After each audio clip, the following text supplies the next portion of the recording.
We're talking about ways to invest, right? Mm-hmm. Time, Mm-hmm. words, communication, Touch. affection, touch, one of my 4 T's. I think a biggie, okay? What is it? All right. Now, again, y'all, you ladies have a hard time with this one. Tell me, I'll tell you if we have a hard time. Sight. All we're saying is please be willing. It's hard to put that in 20 minutes, right? Yeah. But invest in this thing. Because of the value. This sacred gift of sex in marriage.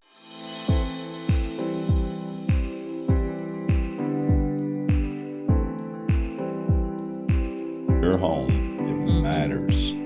You're there to make a difference. Welcome to Home Matters.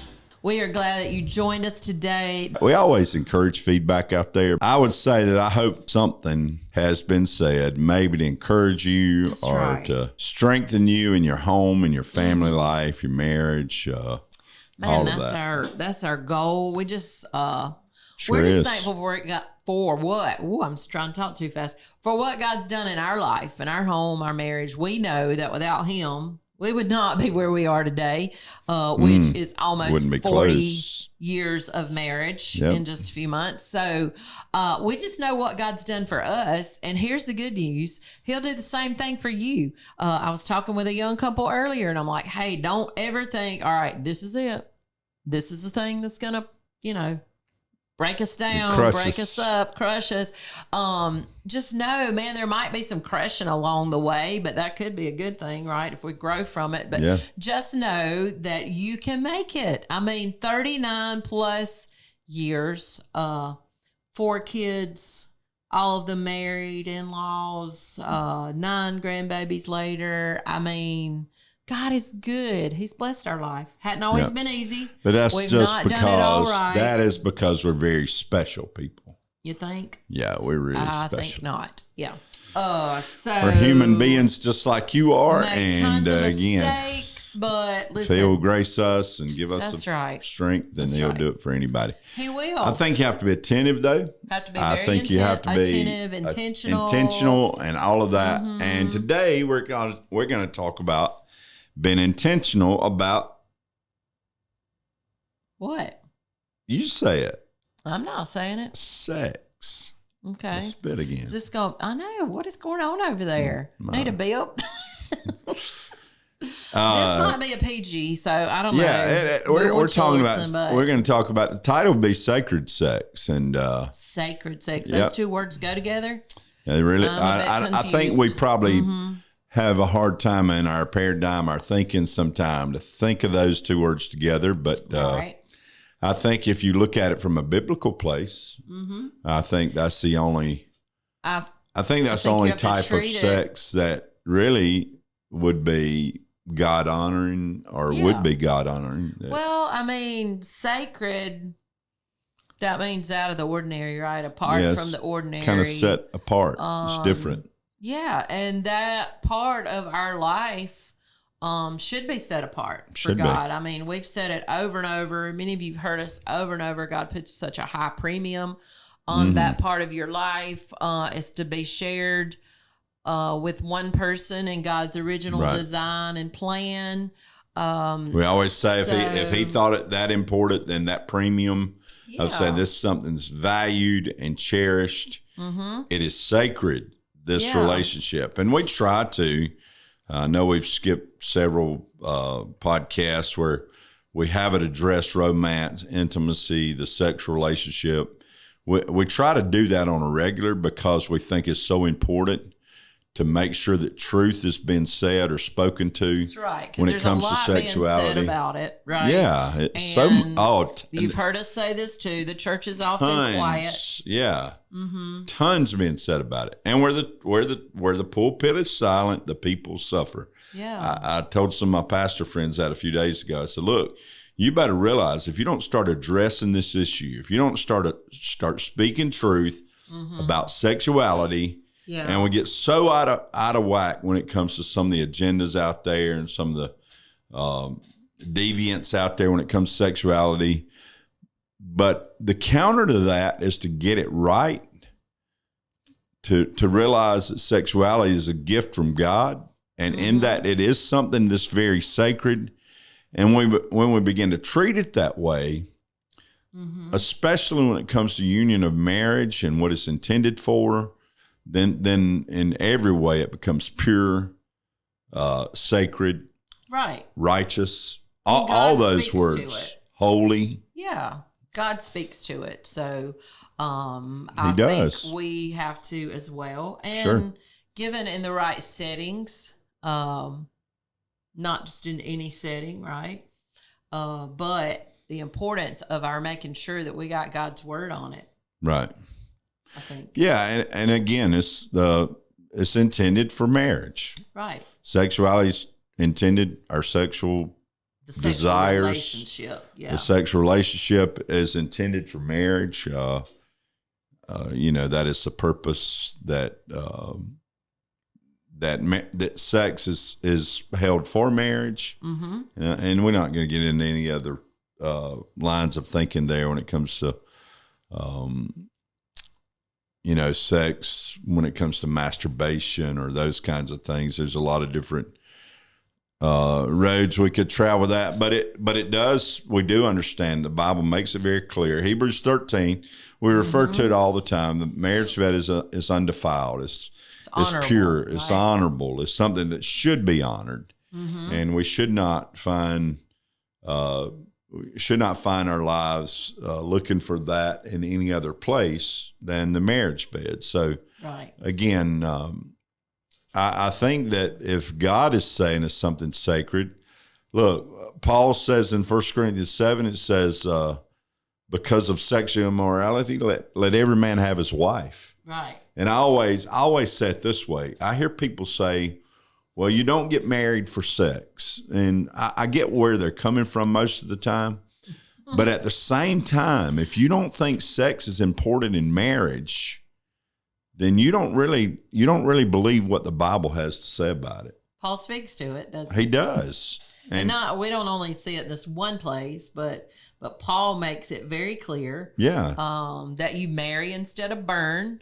Right. So our sexual desire that God has given us. With passion. Right. So the desire that God has given us and created us with in his creative design, the place for that desire and passion to be lived out is in the marriage union. Paul speaks to that, right? Yeah. So when we talk about sacred sex, we're talking about sex within the context of what God says, within the context, with what God says, what the Bible says. Again, yes, we're that narrow-minded, we're that small, naive-minded that we realize that God has given us this gift. And again, there are plenty of other places you could go. Ephesians 5, you could go to the Song of Solomon. I was going to say, you can just take the whole book of the Song of Solomon, right? And even back to the beginning. In the book of Genesis, we see over and over again the sexual union and the knowing. Yeah, well, the approval that God has, that He places upon marriage when it comes to sexual union. They didn't. Super clear. I don't know what all they did around weddings back then, but I do know this: a lot of times. What the Bible says is, you'd have a couple go in a tent. When they came back out, they were married. Now, I don't know what all went on in that tent, but I think most of you have an idea. So God put His stamp of approval on it, on this thing called marriage, when they came together sexually, intimately, and that's where they consummated the Old Testament, what we call marriage. Where it says that they spent a whole year together. Yeah. Deuteronomy, right? I think it's Deuteronomy 24 says that the husband, he's just like, he's out, they're off work. Like there's no work for a year. You just stays at home with his wife. Don't go off to fight wars or any of that. Yeah. He's just up in the tent for a year. That's interesting. I don't know. It is what we're saying. Please place a value. That's right. A godly value, a godly premium on sexuality. And please place value on sex within your marriage. If you act like, and again, if neither of you have sex drive, that's one thing. But if either of you have a sex drive at all, you better be attentive to it. It's like if somebody has a sex drive, then it's like telling a hungry man not to eat. And that can be male or female. I know it's usually drawn. Hungry woman not to eat. Yeah. I mean, I'm just saying that the sexual desire, if it's there, you have to be attentive to it. I think you do. And I think as well, you can say that, we don't want to pray about our sex life sometime. That kind of seems far-fetched. But I think if you are married and your spouse has a great desire and you do not, I think you can pray about that. And God will give you a desire. Why wouldn't you pray about it? Well, because it's sex, and you think, is God wanting to listen to me talk to him that's about that my mindset. Sex life? That's exactly and again, what a lot of church people out there. I'll just say it that way. It would be hard. A lot of church people think that, man, that is. But God just is totally concerned separate. about that. Exactly. Right? We just take it that that's just sex. God's not.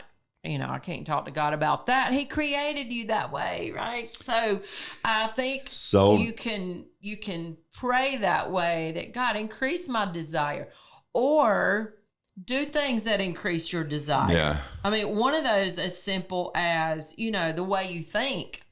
Think of your spouse differently. Look at the good things instead of focusing on the bad. One of the old writers. Yeah, one of the old writers, I think it's Wiersbe maybe, or Warren Wiersbe. Yeah, I'm not sure if it's him or another, but he said, we use this quote all the time. We shouldn't be ashamed to talk about what God wasn't ashamed to create.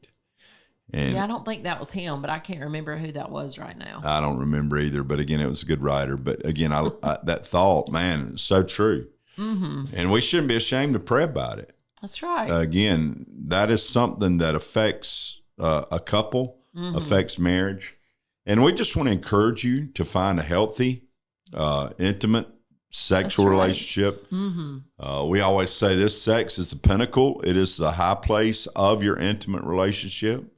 That where intimacy is shared with husband and wife, as they know one another, as they grow together, as they know one another in every possible way. That is part of that expression. That's right. That is part of our intimate life, and we say it all the time. Mm-hmm. It's not the only part of our intimate life. That's one thing that can increase your desire for the physical. Right. I think when the strength of your intimacy, when the knowing is knowing in every way. Yeah. Sharing thoughts and hurts and emotions, all of that builds into just making sure today though that we're talking about sex. That's what it comes down to.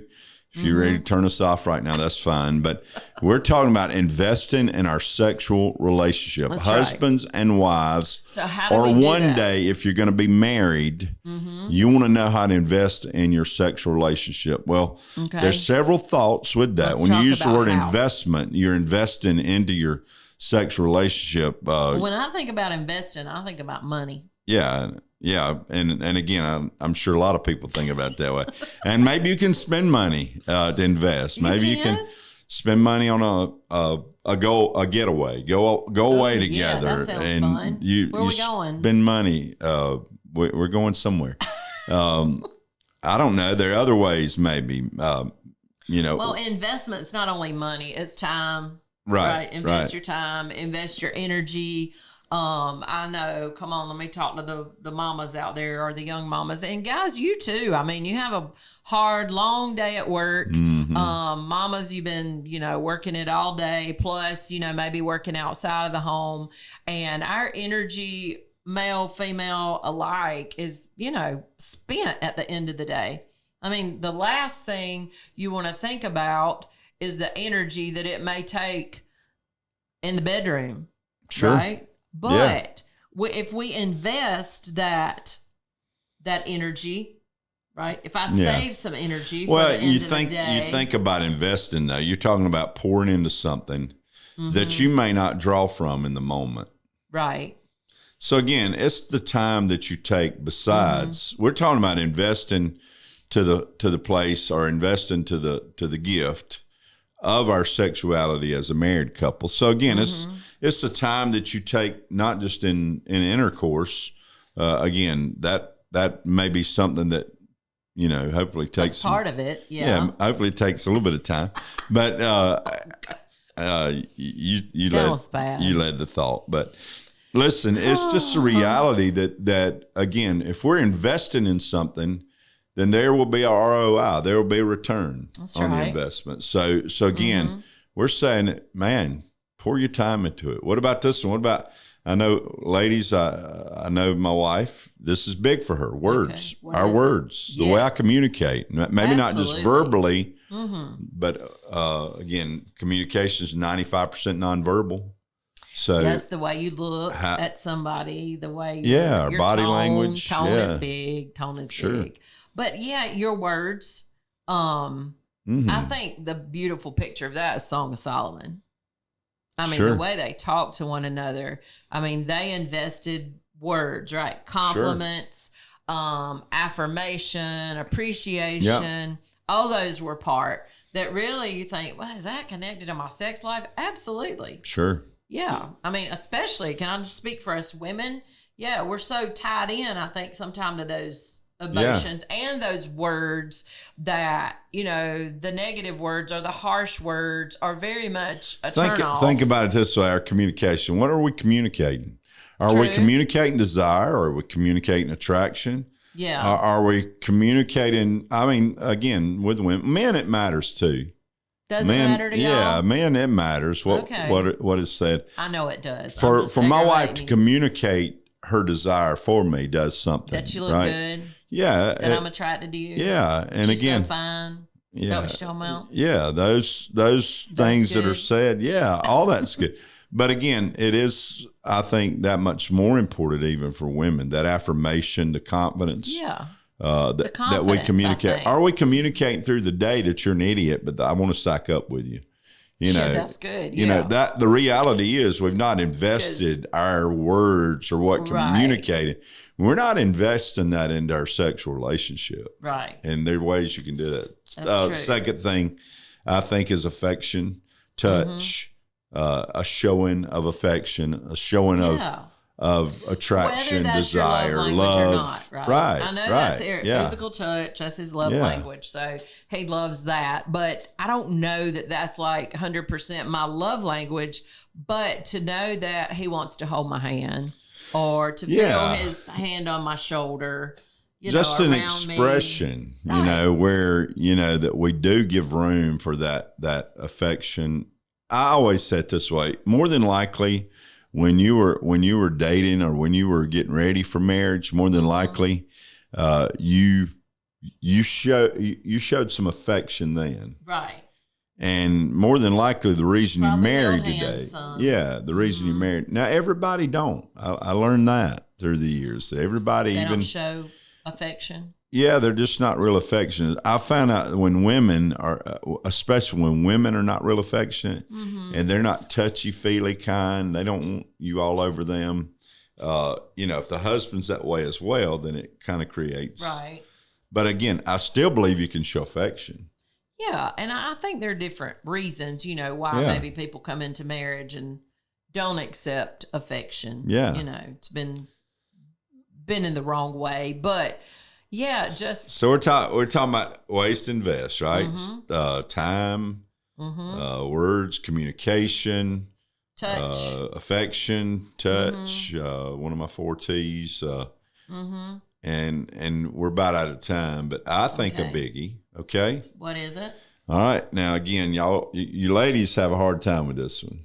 Do we? Yeah. What is it? Tell me. I'll tell you if we have a hard time. Sight. You wanting to see me? Yeah. If you allow, maybe not all women, but a lot of us. And I'm not talking about just seeing my wife or are you seeing your wife, ladies. I'm not talking about them just always seeing you in the nude but I'm saying little things that he sees, little gestures or things that you do. Yeah, sight. Ultimately, we're visual. Most men are visual. Your body's your husband's not a pervert because he likes to see you naked. I understand that. Or naked, like I say it. I'll say it's hard for a lot of women because we are uncomfortable a lot of times in our own body, or uncomfortable with, what's happened to our body. I'm talking like sure decades and 4 kids and, all the things. Just knowing that, or feeling like, let me say it this way, feeling like you don't measure up to the body that our husband would really like to You've see. had some changes over 40 years. That's nice. Some changes. Yeah. But the reality is, and what I would like for you to know and hear today is, as your husband and other husbands out there and wives out there, is to know that attraction or that wiring that God created in us does not change, even though there may be physical changes. There's still a drive and a desire. And I think that a lot of times, women especially, they're afraid to invest in their sexual relationship because they want to hide. They're not real comfortable. They then came the leaves, right? The fig leaves. We cover ourselves. We're ashamed or whatever. Yeah. And I'm just saying that, man, that's a good way for you to invest. Let him, don't be afraid for him. Yeah. Don't be afraid for him to walk in while you're in the shower, for him to see you undressed. Those I might not have time for you to walk in while I'm in the shower. No, again, we can restrain ourselves usually, but I'm just saying that men, that is a great way for wives to invest. You got things. I mean, you can send pictures if you want to now. I wouldn't advise that. That's dangerous, but I know of couples who have done that before to send. But again, I'm just saying that's an investment. So a lot of different ways. And again, there's a full gamut. All we're saying is please be willing. It's hard to put that in 20 minutes, right? Yeah. But invest in this thing. Because of the value. This sacred gift of sex in marriage. That God's given us. Yeah, be willing to invest in it. We can share that you don't share with anybody else. It's like our little thing, right? Yep. Yeah. And again, there'll always be a return if you're willing to invest in it. Always an ROI. Keep the bank full, so to speak. That's right. Keep the bank full so that when you make a withdrawal, hey, get an ROI. Always remember, sex is a big deal. It is. And in your home, listen, married couples. So is your home. Your home is a big deal. Yep. Always. Your home, always, it matters. See you next time.